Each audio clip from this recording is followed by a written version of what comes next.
एक समय की बात है जब एक छोटे से शहर में एक बड़ा सेठ रहता था। उसके पास खूब पैसा था और वो अपने आगे किसी को कुछ नहीं समझता था। एक दिन की बात है जब सेठ अपने घर पर बैठा खाना खा रहा था कि तभी उसकी बेटी कविता उसे बोली, पापा देखो ना, दिवाली आ रही है और आपने मुझे देने के लिए अभी तक कुछ नहीं सोचा।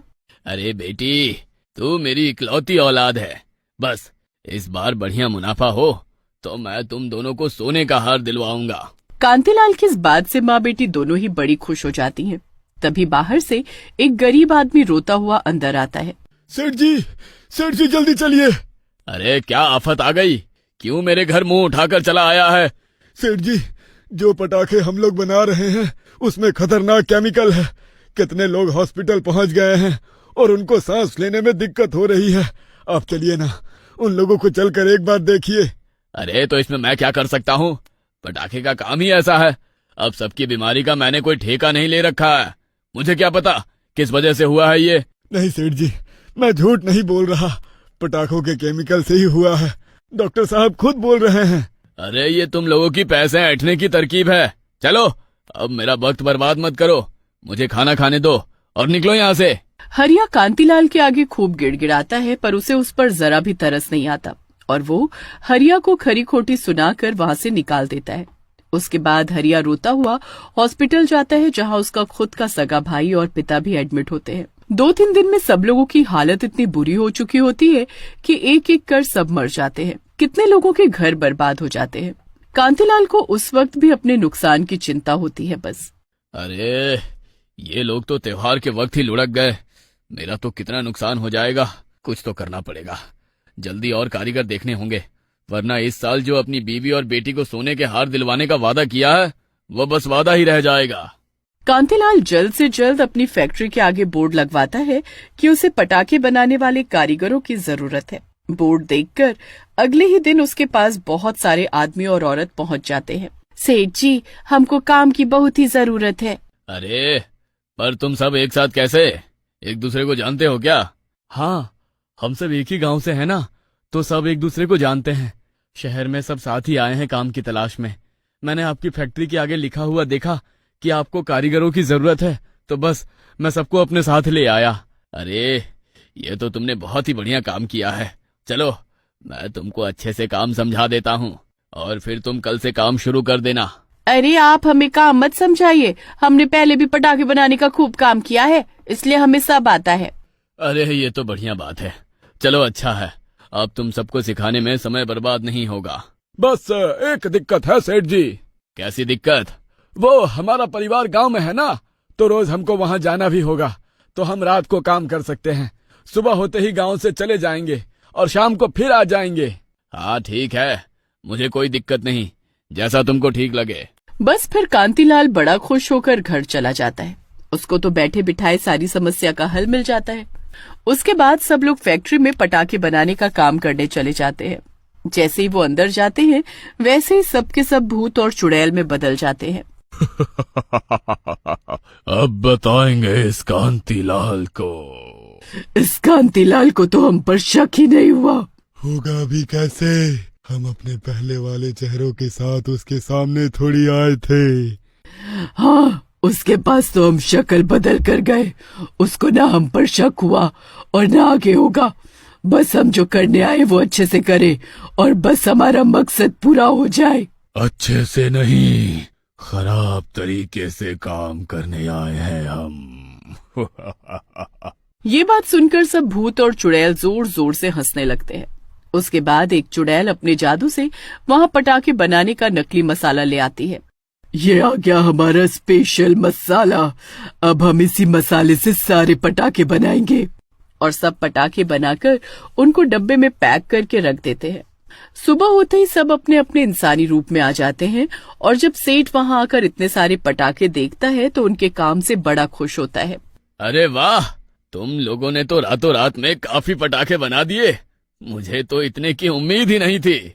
बस सेठ जी ऐसा ही है, हमने आपको बताया था ना कि हम पहले भी पटाखे बनाने का ही काम करते थे, तो बस हमारा हाथ बैठा हुआ है।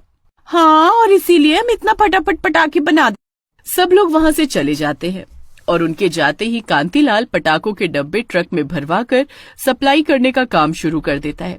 कांतिलाल अपनी सफलता पर बड़ा ही खुश हो रहा होता है, पर वो इस बात से एकदम अनजान होता है कि ये सब नए कारीगर वही लोग हैं जो पटाखों के केमिकल की वजह से मर गए थे और अब अपनी मौत का बदला लेने आए हैं। सारे भूत और चुड़ैल और भी जल्दी जल्दी हाथ चलाने लगते हैं और पहले से भी ज्यादा पटाखे और बॉम्ब तैयार करके रख देते हैं। जब सुबह वापस कांतिलाल आकर देखता है तो एकदम हैरान रह जाता है, पर कांतिलाल को यह समझ नहीं आता कि वो उसकी तरक्की नहीं बल्कि बदनामी के लिए खुश है। बस ऐसे ही सब चलता रहता है। रोज रात को वो लोग फैक्ट्री में काम करने आते हैं और अपने असली भूत और चुड़ैल के रूप में पटाखे और बम बनाने लगते हैं। उसके बाद वो रोज सुबह वहां से निकल जाते हैं। रोज कांतिलाल पटाखों और बम की सप्लाई नए नए शहरों में करने लगता है। धीरे धीरे कांतिलाल के नाम के पटाखे शहर शहर में पहुंच चुके होते हैं। हर दुकान पर कांतिलाल के पटाखे ही छाए होते हैं। कांतिलाल अपनी तरक्की से बड़ा खुश होता है और एक दिन अपनी पत्नी और बेटी के लिए सोने का हार लेकर आता है।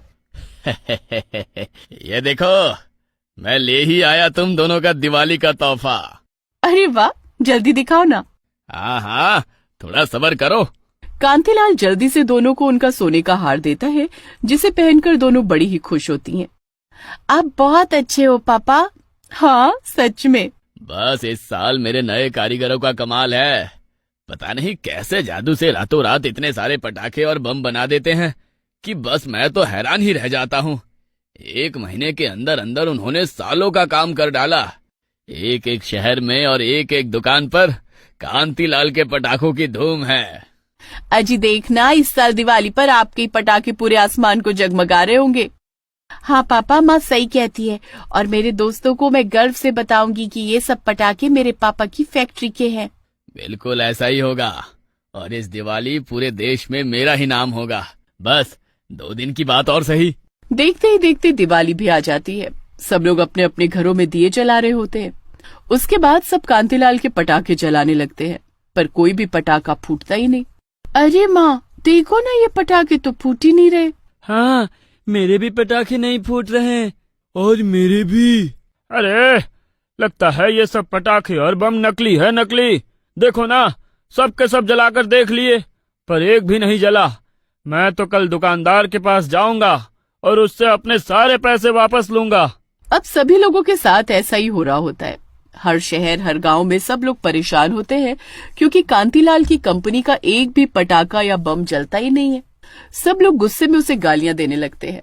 कांतिलाल के आसपास के लोग तो कांतिलाल के घर ही पहुंच जाते हैं। अरे ओ कांतिलाल, चल बाहर निकल। सबको चूना लगाकर घर में छुपकर बैठा है। शोर सुनकर कांतिलाल बाहर आता है। लगता है सब मुझे दिवाली की मुबारकबाद देने आए हैं और मेरी तरक्की की भी। अबे ओ चोर, कौन सी मुबारक और कौन सी तरक्की? तेरी कंपनी का एक भी पटाखा नहीं जला। हमारे तो पूरे शहर में तूने नकली बम पटाखे बेचे हैं। तूने जो हमारा नुकसान किया है वो तुझे भरना ही पड़ेगा। कांतिलाल और उसका परिवार ये सुनकर बड़ा हैरान होता है। सब लोग उसके घर आकर इकट्ठे होने लगते हैं और उसे शर्मिंदा होकर छुपना पड़ता है। टीवी पर भी कांतिलाल के बारे में ही आ रहा होता है कि कैसे उसने देश भर में नकली पटाखों की सप्लाई कर लोगों को बेवकूफ बनाया है। कांतिलाल को रात को ही पुलिस पकड़ने आ जाती है। अरे, इसमें मेरी कोई गलती नहीं है। लगता है वो नए लोग जिन्होंने मेरी फैक्ट्री में काम किया, उन्होंने ये सब किया। ये सब पागल तू किसी और को बनाना। तेरी फैक्ट्री हम अभी सील करके आए हैं और वहाँ कोई लोग काम नहीं करते। अरे नहीं नहीं, झूठ नहीं बोल रहा। मैं कैमरे में आपको दिखा सकता हूँ। कांतिलाल अपने बचाव में कैमरे की रिकॉर्डिंग दिखाता है तो रात को उसकी फैक्ट्री में एकदम सन्नाटा होता है। कांतिलाल एकदम हैरान रह जाता है कि उन लोगों की रिकॉर्डिंग क्यों नहीं आई। कांतिलाल को जब जेल जाना पड़ता है तो रात को सभी भूत और चुड़ैल उसके पास आते हैं, जिनको देख कांतिलाल की सिट्टी पिट्टी गुल हो जाती है। वो कांतिलाल को सारी बात बताते हैं और कांतिलाल दंग रह जाता है। अरे मुझे माफ कर दो, मुझे यहाँ से निकलवा दो। मैं दोबारा ऐसा नहीं करूँगा। तेरी गलती की ये सजा भी कम है। अब तो जीवन भर यहीं पड़ा रहे और अपना गुनाह याद करता रहे, समझा? कांतिलाल खूब गिड़गिड़ाता है, पर सब भूत चुड़ैल वहां से अपना बदला पूरा होते ही गायब हो जाते हैं और कांतिलाल सालों तक जेल में सड़ता है और उसका सब काम चौपट हो जाता है और वो सड़क पर आ जाता है। बहुत समय पहले की बात है। एक गांव में माधव नाम का एक बड़ा ही अच्छा मूर्तिकार रहता था।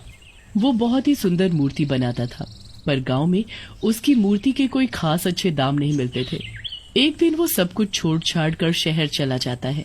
वहां जाकर वो अपनी मूर्तियां बाजार में बेचने लगता है, पर कोई भी उससे मूर्ति नहीं खरीदता। एक दिन वो बड़ा ही निराश हो जाता है और वापस गांव जाने का फैसला कर लेता है। पर तभी उसके पास एक लड़की आती है। अरे, ये मूर्ति तो बड़ी ही सुंदर है, कितने की है? अरे मैडम, आप जो मर्जी दे दो। इतने दिनों से मैं यहाँ बैठा हूँ, मेरी एक भी मूर्ति नहीं बिकी। ओह, ये तो बड़े ही दुख की बात है। अच्छा, मैं तुम्हारी एक मदद कर सकती हूँ। मेरी शोपीस की बहुत ही बड़ी दुकान है और मैं उसमें मूर्तियाँ भी बेचती हूँ। तुम चाहो तो मैं तुम्हें काम पर रख सकती हूँ।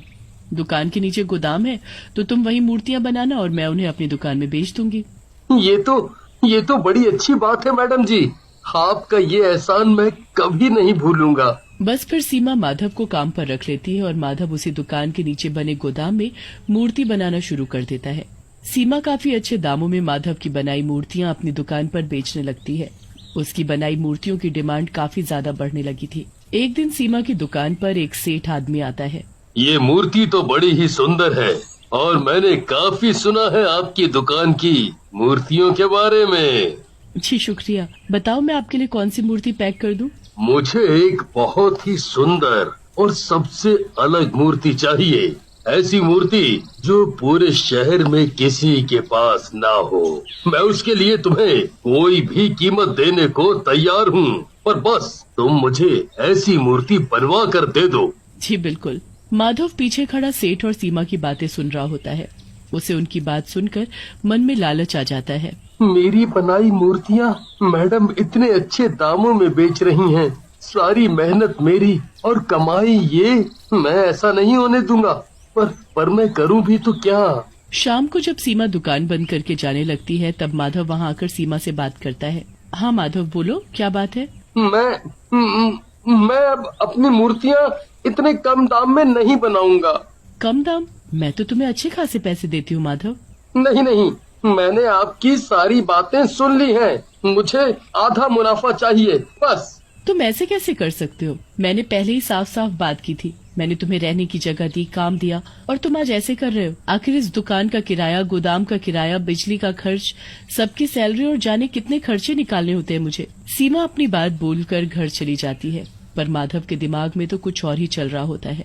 अगले दिन वो सीमा को कुछ काम के बहाने गोदाम में बुलाता है। हाँ बोलो माधव, क्या बात है? मुझे यहाँ क्यों बुलाया? मुझे बहुत अमीर आदमी बनना है और वो तभी होगा जब मैं तुम्हें मार कर इस दुकान पर अपना कब्जा कर लूंगा। सीमा बचने के लिए वहाँ से भागने लगती है कि तभी माधव पीछे से उसके सर पर हथौड़ा दे मारता है। सीमा उसी वक्त जमीन पर गिर जाती है।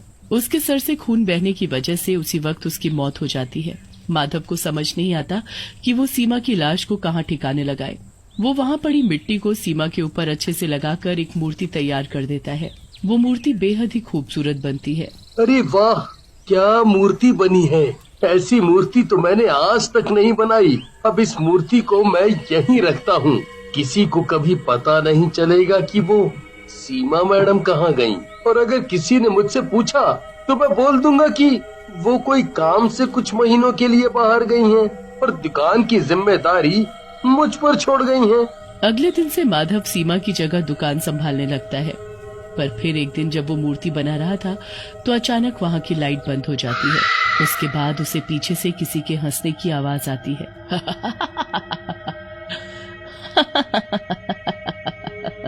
कौन है यहाँ? माधव को अंधेरे में कुछ नहीं दिखता। वो अपनी जेब से माचिस निकालता है और एक तिल्ली जलाता है। जैसे ही थोड़ी रोशनी होती है तो उसे मूर्ति की जगह एक चुड़ैल दिखाई देती है। माधव जोर से चिल्लाता है और उसके हाथ से जलती हुई माचिस की तीली छूटकर नीचे गिर जाती है। माधव बहुत डर जाता है और तभी लाइट वापस आ जाती है। अभी तो इस मूर्ति की जगह एक चुड़ैल थी और ये तो वही मूर्ति है जिसमें मैंने सीमा मैडम को बंद किया हुआ है। कहीं ये चुड़ैल तो नहीं बन गई? नहीं, ऐसा कैसे हो सकता है? ये सब मेरा वहम है। माधव घर जाकर सो जाता है। उसके जाने के बाद वो मूर्ति हिलने लगती है और फिर से एक चुड़ैल में बदल जाती है। इससे क्या लगा, ये इसका वहम है। अब मैं आ गई हूँ अपनी मौत का चुड़ैल वहाँ रखी सारी मूर्तियों को एक एक करके तोड़ देती है। बहुत घमंड हो गया है ना इसे अपनी मूर्तियों पर। अब देखती हूँ कैसे ये अपनी मूर्तियों को मेरी दुकान में बेचेगा। चुड़ैल सारी मूर्तियां तोड़कर वहाँ से चली जाती है। सुबह जब माधव आता है तो सारे गोदाम में टूटी हुई मूर्तियां देखकर दंग रह जाता है। सभी मूर्तियों के टुकड़े टुकड़े हो रखे थे, पर बस एक ही मूर्ति बिल्कुल सही सलामत खड़ी थी, और वो वही भूतिया मूर्ति थी जिसमें सीमा का शरीर दफन था। ये कैसे हो सकता है? आखिर ये किसका काम है? जरूर रात को यहाँ कोई चोर आया होगा। माधव ऊपर दुकान में जाकर बैठ जाता है। अरे भाई, मैंने 4 दिन पहले एक मूर्ति का ऑर्डर दिया था, तैयार है क्या? वो तो कल रात ही टूट गई, अब क्या करूं? अरे क्या हुआ भाई, कुछ तो बोलो। जी, वो अभी उसमें कुछ काम बाकी है, आप उसे 2 दिन बाद ले जाना। अरे मुझे वो मूर्ति आज ही चाहिए थी। मैंने तुम्हें बताया भी था कि मुझे वो किसी को तोहफे में देनी है। अब वो तैयार नहीं है तो रहने ही दो, मुझे नहीं चाहिए। अरे पर आप रुकिए तो। ग्राहक उसकी बात सुने बिना ही चला जाता है। पूरे दिन ऐसे ना जाने कितने ग्राहक गुस्सा होकर वापस चले जाते हैं। अब माधव के साथ रोज रोज अजीब घटनाएं होने लगती हैं। कभी उसे गोदाम से हंसने की आवाज आती तो कभी उसे वहाँ कोई लड़की भागती हुई दिखती, और रोज उसकी बनाई मूर्तियाँ टूटी हुई मिलती। माधव को पूरा यकीन हो जाता है कि उस मूर्ति में ही कुछ है जिसमें उसने सीमा को बंद किया है। फिर शाम को वहाँ वही सेठ आता है जो 1 महीने पहले अपनी मूर्ति का ऑर्डर देकर गया होता है। अरे वो लड़की कहाँ गई? जी, वो तो किसी काम से कुछ महीनों के लिए बाहर गई हुई हैं। मैंने तो उसे एक मूर्ति का ऑर्डर दिया था। मैंने उसे मुंह मांगी कीमत देने को भी कहा था, पर वो तो चली गई। क्यों ना मैं इसे वही मूर्ति दे दूं? इससे मेरा उस मूर्ति से पीछा भी छूट जाएगा और मुझे उसके अच्छे पैसे भी मिल जाएंगे। माधव उस भूतिया मूर्ति को गोदाम से लेकर आता है और सेठ को दिखाता है। सेठ उसे देखता ही रह जाता है। सेठ उस मूर्ति के अच्छे पैसे माधव को देता है और उसे लेकर घर चला जाता है। सेठ उस मूर्ति को अपने घर के बीचों बीच सजा कर रख देता है। रोज रात को वो मूर्ति चुड़ैल में बदल जाती और माधव के गोदाम में जाकर रोज बाकी की मूर्तियों को तोड़ देती। माधव बड़ा ही परेशान हो जाता है।